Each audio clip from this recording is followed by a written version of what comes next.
और ये हमेशा से हिंदू विरोधी रही है। पहले तो तुम अपना खानदान बताओ ना, तुम किस खानदान के हो। अगर बहन पप्पू जो हैं ये खिलौने बन चुके हैं। मोदी तेरी कबर खोदेगी, मोदी तू ये है, मोदी फलान, मोदी ढिमका, मोदी चौकीदार, मोदीदार चोर। कमल के फूल पे स्वयं ब्रह्मा जी विराजमान है। तो पूरे भारत देश की अगर सुरक्षा कोई कर सकता है तो बजरंग दल। ठीक है, मैं हिंदू मोर्चा का नेशनल प्रेसिडेंट।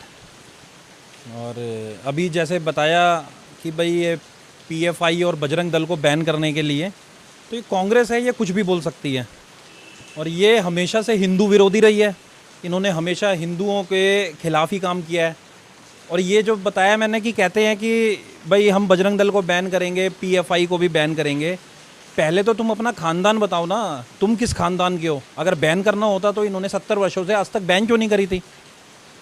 अब मैंने बताया कि मैं हिंदू हूँ, हमारे पिताजी हिंदू थे, हमारे दादाजी हिंदू थे, और हमारी पूरी पीढ़ी हिंदू थी। तो राहुल गांधी हिंदू हैं, कितने हिंदू हैं। और राहुल गांधी के पिताजी हिंदू थे और राहुल गांधी के दादाजी हिंदू थे। तो वो अपने इस विषय पे बात कीजिए ना। ये बताइए, आप बार बार बजरंग दल को बैन करेंगे, पीएफआई को बैन करेंगे, हिंदुओं पे ही हमले क्यों करते हैं। बजरंग दल का काम है सेवा, सुरक्षा, संस्कार। तो बजरंग दल सेवा भी करता है, संस्कार भी देता है और सुरक्षा भी देता है। पर वो बात करते हैं कि जो पीएफआई है, बजरंग दल है, ये दोनों नफरत फैलाने के काम करते हैं। और उसी से हटके एक जो चीज़ है वो भारत जोड़ो यात्रा, इसके अंदर एक चीज़ इन्होंने डाली थी कि नफरत छोड़ो भारत जोड़ो। तो ये कहीं ना कहीं उससे तो नहीं जोड़। तो ये राहुल गांधी जी हैं, नफरत छोड़ने का काम कर रहे थे भारत जोड़ो यात्रा में। ये जो भी इनके आसपास होता था उनके गलों में हाथ डाल के चलते थे। ये भारत जोड़ो यात्रा नहीं कर रहे थे, ये अपने आप को जोड़ना चाह रहे थे। ये अपना आगे का भविष्य देख रहे थे, मेरा क्या होगा। तो ये अपने आप को जोड़ जोड़ के चल रहे थे। और रही बात बजरंग दल की, बजरंग दल जो काम करता आया और हिंदू संगठन, हमारे भारत में जितने भी हिंदू संगठन है वो काम करते आए हैं।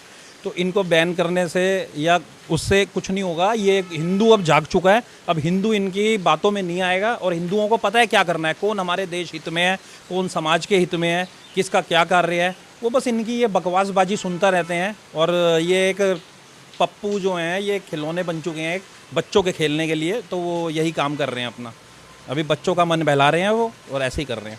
आपको क्या लगता है कि जो नफरत छोड़ो भारत जोड़ो चला, उसके बाद फिर पीएफआई और बजरंग दल नफरत फैला रहे हैं, इसके क्या रिलेट कर रहे हैं। नफरत तो सबसे पहले आप कांग्रेस पार्टियों के बयान देख लीजिए ना, नफरत भरी किसके अंदर है। ये कह रहे हैं नफरत हम हटा रहे हैं, नफरत भरी किसके अंदर है। राहुल गांधी में नफरत भरी हुई है, राहुल गांधी के कार्यकर्ताओं में नफरत भरी हुई है। राहुल गांधी ने जो नया अध्यक्ष बनाया उसमें नफरत भरी हुई है। कैसे कैसे तो इनके बयान है, हिटलर, मोदी तेरी कबर खोदेगी, मोदी तू ये है, मोदी फलान, मोदी ढिमका, मोदी चौकीदार, मोदीदार चोर, अटरम घटरम, किसमें नफरत भरी हुई है। वहीं इसके ठीक विपरीत उल्टा आप देख लीजिए, भाजपा ने, भारतीय जनता पार्टी की तरफ से कोई भी कार्यकर्ता कुछ ने, सब ने सम्मानित तरीके से इनको, हम हिंदू जो है ना, इनको सत्ता से बाहर करने का रास्ता दिखाएगा। मेरे भाइयों, सिर्फ एक कमल का फूल याद रखना, कमल के फूल पे स्वयं ब्रह्मा जी विराजमान है। और जहाँ जहाँ कमल खिलेगा वहाँ सब जगह ब्रह्मा जी का वास होता चला जाएगा। पर वो कहते हैं कि कमल तो कीचड़ में ही खिलता है, पहले पूरा कीचड़ तैयार करेंगे फिर कमल आएगा। देखो, मैं अगर आपको एक बयान देना चाहूँ, अगर आप उसे चला पाओ तो, ये कांग्रेसियों के लिए है खासकर। एक गंदा नाला भी खूबसूरत हो सकता है, बस नज़र सुअर की चाहिए। मेरी बात समझे आप। एक गंदा नाला भी खूबसूरत हो सकता है, बस नज़र सुअर की चाहिए। तो गंदी नज़र गंदगी की तरफ ही जाएगी, गंदी नज़र गंदगी की तरफ जाएगी, साफ नज़र कमल के फूल पर ही जाएगी। आप देखते क्या हो, सबसे पहले नज़रिया आपका क्या है। ये बारिश हो रही है तो अच्छी भी है बुरी भी है। तो समझ लो मेरे कांग्रेसी भाइयों, आपकी नज़र किधर है, कीचड़ की तरफ। कीचड़ अच्छी हो सकती है, बस नज़र सुअर की चाहिए।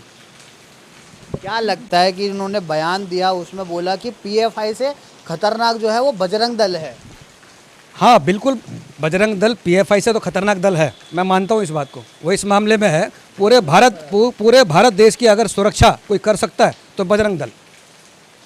जैसे आप देख लीजिए, बजरंग दल का कोई भी काम आप ऐसा बता दीजिए कि जिसमें बजरंग दल के कार्यकर्ताओं ने कहीं कोई उपद्रव मचाया हो, कहीं किसी की मस्जिद तोड़ दी हो, कहीं किसी कोई अपना मुहर्रम के कोई इनके जो तीज त्यौहार होते हैं, कहीं उसमें जाके बजरंग दल के कार्यकर्ता ने कहीं कुछ उत्पात मचाया हो। हमने तालियां बजाई हैं जब आपके त्यौहार निकलते हैं गलियों से, हमने खुद आगे बढ़ के देखे और तालियां बजाई हैं खूब बढ़िया से। और उसके विपरीत पीएफआई क्या कर रहा है, गजवाए हिंद, उसके सीधे उनके ताल्लुक मिले हैं, आईएसआई से इनके ताल्लुक मिले हुए हैं, अलकायदा तक इनके लिंक हैं। वो उनको फंडिंग देता है उन्हें। पीएफआई जो है वो 22 नवंबर 2006 को स्थापित हुई, पर बजरंग दल जो है वो तो पुराना चल रहा हुआ आ रहा है। ये सीधा सीधा पूरे हिंदुओं के ऊपर चोट करने का इनका नज़रिया है। कांग्रेस पार्टी शुरू से ही यही काम करती आई है। मैं आपको एक बात और याद दिला दूं, पूरा भारत देश, पूरी बीजेपी पार्टी, पूरा मैं जिस कार्यालय में खड़ा हुआ हूँ, मैं कह रहा हूँ वहाँ पर भी अगर कोई मेरी सवाल का जवाब दे दे तो ये सही शिक्षा का नतीजा होगा। हम भारत माता की जय बोलते हैं, क्यों बोलते हैं बताओ आप? भारत माता की जय बोलते हैं, हम क्यों बोलते हैं भारत माता की जय? हम इंडिया माता की जय क्यों नहीं बोलते? हम हिंदुस्तान माता की जय क्यों नहीं बोलते हैं? भारत माता की जय क्यों बोलते हैं?